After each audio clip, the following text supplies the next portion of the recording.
Hi, and welcome to the first episode of The Average Joe Hockey Report.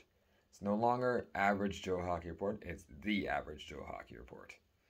In this video, I did one last year on the 2016 NHL entry draft 5 years later. Urinatingtrees, who I follow on YouTube, has done the NFL's 2017 draft 5 years later. So now I'm going to do the 2017 NHL entry draft 5 years later. Okay, start off with the number 1 overall pick. New Jersey Devils select Nico Hischier. And I'd say it's a success. Now Hischier's numbers aren't through the roof, but they've been good. He's been good enough to be the cornerstone of the New Jersey Devils, or at least a cornerstone of the New Jersey Devils and whatnot. 57 points in 64 games. He's already broken his season high total, and yep. So yeah. At number 2 overall, the Philadelphia Flyers select Nolan Patrick, and bust. I mean, I'm not saying that Nolan Patrick can't turn around. He's only 23 years old. But just so far, it's like, hasn't necessarily been great for Nolan Patrick regarding like staying healthy or whatnot. And with Vegas, like, I don't know if he gets a top 6 position anytime soon. So for now, bust. At number 3, at 3rd overall, the Dallas Stars select Miro Heiskanen. Success. Heiskanen had that great playoff run for the Dallas Stars in 2019-2020, notching 26 points in 27 games. He's currently at 33 points. His season high is 35 points in 68 games in 2019-2020, and it's looking like he could very well break that. So Miro Heiskanen, success. At number 4, the Colorado Avalanche select Cale Makar. Self-explanatory, success. At number 5, the Vancouver Canucks select Elias Pettersson. And Pettersson's basically had his ups and downs. He started off really hot when he came in the NHL, but definitely had a setback last season. He only played 26 games. And this season, he's played a season-high 72 games. He's got 59 points. Quietly having at least a decent season, if by his standards. Could it be higher? Maybe, but I don't know. I don't know. I think the verdict's still out there. Maybe a meh, but he could be a success. We'll see. Maybe I'll just take a look at the last 10 games, see how that goes. Okay. At number 6, this was the Vegas Golden Knights selecting Cody Glass. Bust. Like right now, he's not even in the Nashville Predators. Like he eventually got traded to the Nashville Predators, and he's not even in their starting lineup. So now I'm not saying it's over for Cody Glass, but and his AHL stats have been good, but I don't know who knows when he's gonna make the jump to the NHL. Yeah. At number 7, at 7th overall, the New York Rangers select Elias Anderson, and he's looking like a bust. I don't know where Elias Anderson fits in the top 6. In the offseason, the Kings getting Philip Deneau and Victor Arvidsson, and then you got prospects like Quinton Byfield, Alex Turcotte, Gabriel Velarde, go ahead and name it. So, and I was not a fan of Elias Anderson's attitude. He wanted out of the Rangers. He got it. In the World Juniors, he threw his silver medal into the crowd. Now, I don't mind you not wearing the silver medal, but don't throw it in the crowd. That could hurt someone. And yeah, it just hasn't been great for Elias Anderson, basically. With an 8th overall pick, Buffalo selects Casey Middlestat, and I really don't know where Middlestat.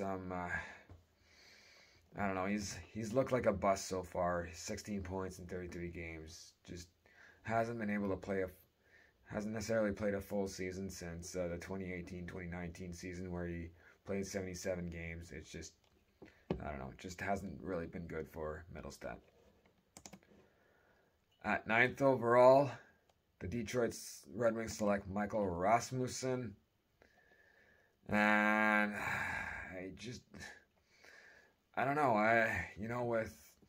With Dylan Larkin and Lucas Raymond, looking legit, and Tyler Bertuzzi, and then you got guys like Philip Zadina eventually gonna fight for a spot as well, and Joey Veleno. So Rasmussen, I don't know. I guess I'll say meh. I just don't know where he fits in, and if he steps it up. We'll see though.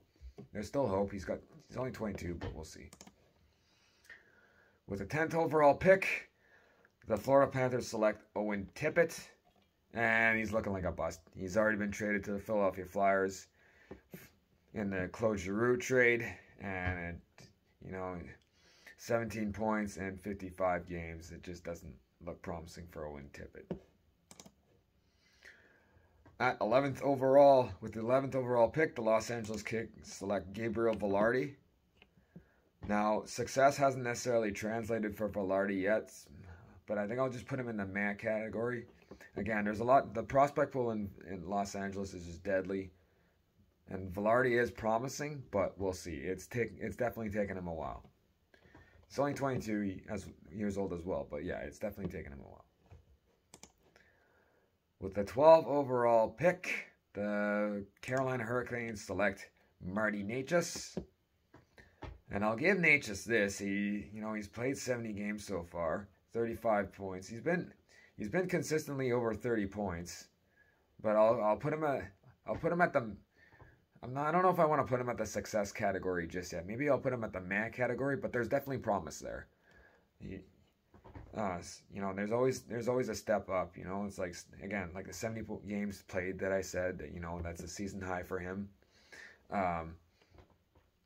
He's only still 23 years old. He's only going to get better. So far, man, but there's promise.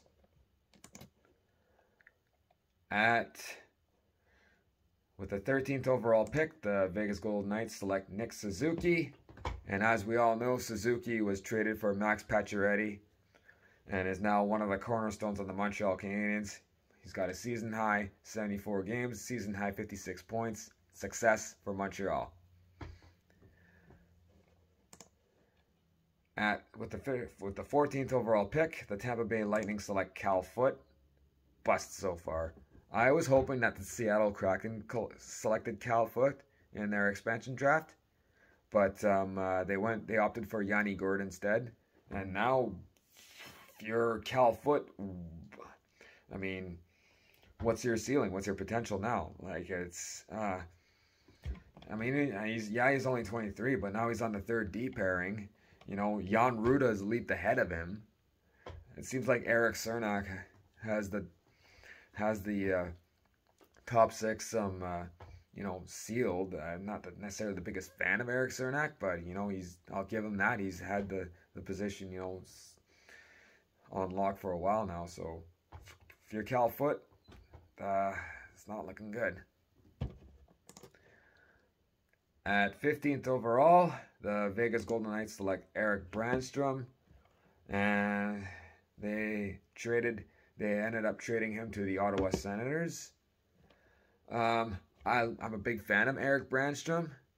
I think it's kind of hard to determine that. He's only played a season high now 44 games. He's pretty close to breaking his season high total of 13 points. I don't know. He just hasn't necessarily cracked a full lineup yet, but cracked himself.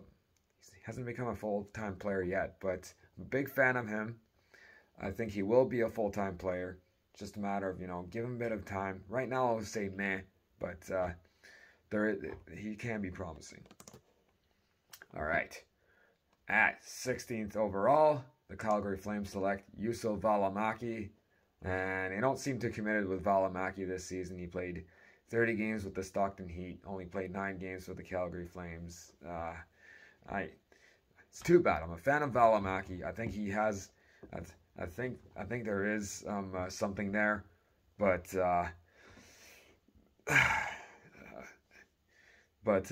he's the one that's got to prove himself to be a top 6 player on Calgary, and yeah, basically. Okay. With the 17th overall pick, the Toronto Maple Leafs select Timothy Liljegren, and I kind of wonder what you do with Liljegren. I mean, he's finally played 53 games for the Leafs. He's got 21 points. It's pretty good. I mean, I'm curious if that is it good enough for tops, the top 4 for the Leafs defense? I'm basically not entirely sure. For the longest time they were asking him. When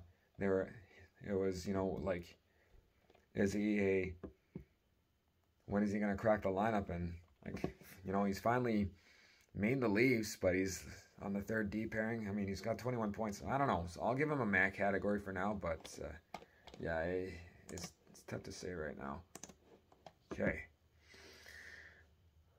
With the 18th overall pick, the Boston Bruins select Urho Vakanainen. What a name, eh? What a name. And as we all know, Vakanainen was traded as a part of the Hampus Lindholm deal. I don't know. This is not really fair to judge. The most games he's ever played was this season. He's played 23 games in the NHL, 23 games in the AHL. Other than that, the previous seasons he only played he hasn't even played double digits games in the NHL. I'm gonna say meh for now, but he's only 23. It's too early to tell for Vakanainen. He hasn't really had a full-time spot in the NHL. So yeah. With the 19th overall pick, the San Jose Sharks select Josh Norris. They would eventually trade him to Ottawa in the Erik Karlsson deal, and I think it's been a success for Ottawa. His first full-time stint, he had 35 points in 56 games. He's got season high 57 games played, 49 points, 32 goals. He's the trigger man on the power play. He's looking very promising. Ottawa's only going to get better as the years go on. So success, Ottawa. With the 20th overall pick, the St. Louis Blues select Robert Thomas. Success. He's got the Stanley. His first season with the Blues, 33 points in 70 games. He's got the Stanley Cup ring with the St. Louis Blues. And now he's got a season high of 66 points this season. So, Robert Thomas, definitely a steal for the St. Louis Blues at 20th overall. Because usually players 20 overall or higher, whatever, the ceiling's kind of lower, whatever. You never know. Yeah. Okay. At 21st overall, the New York Rangers select Philip Hedl. I'll give Hedl this. He's been consistently getting 20 points, so he gives the New York Rangers bottom line, I guess, or whatever. If he's a bottom line player, I don't know. He's giving them decent production, and he's only 22 years old. The only thing with Hedl though is Rangers have a very deadly prospect pool, so does he crack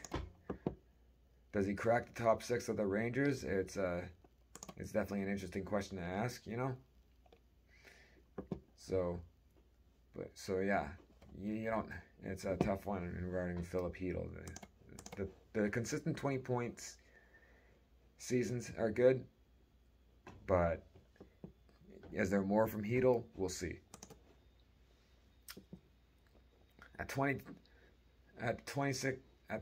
the 22nd overall pick, the Edmonton Oilers select Kyler Yamamoto. Uh, I'll give Yamamoto this.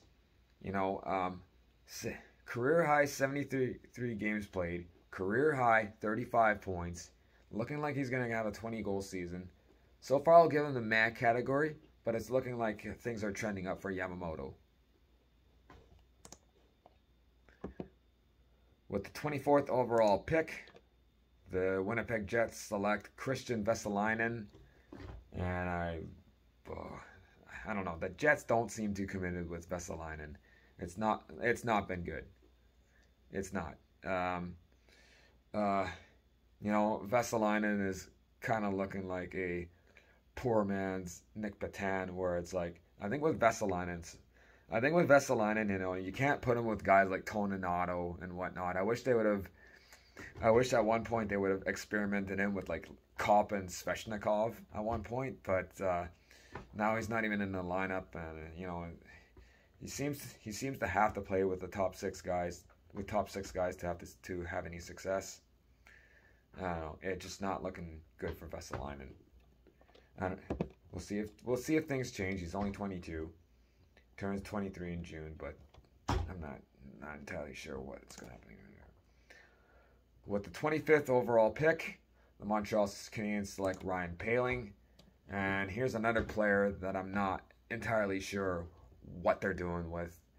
I mean, Nick Suzuki's obviously the number one center. Christian Dvorak could be a decent number two center, and if Montreal, has one of the top three picks in the next year's draft, it could be whether it's Shane Wright or Matthew Savoy or whatever. I don't know where Poehling fits in anymore. It's kind of looking like, he's kind of looking like Tyson Yost, who used to be with Colorado. So, yep. I'm going to say bust in regard to Poehling.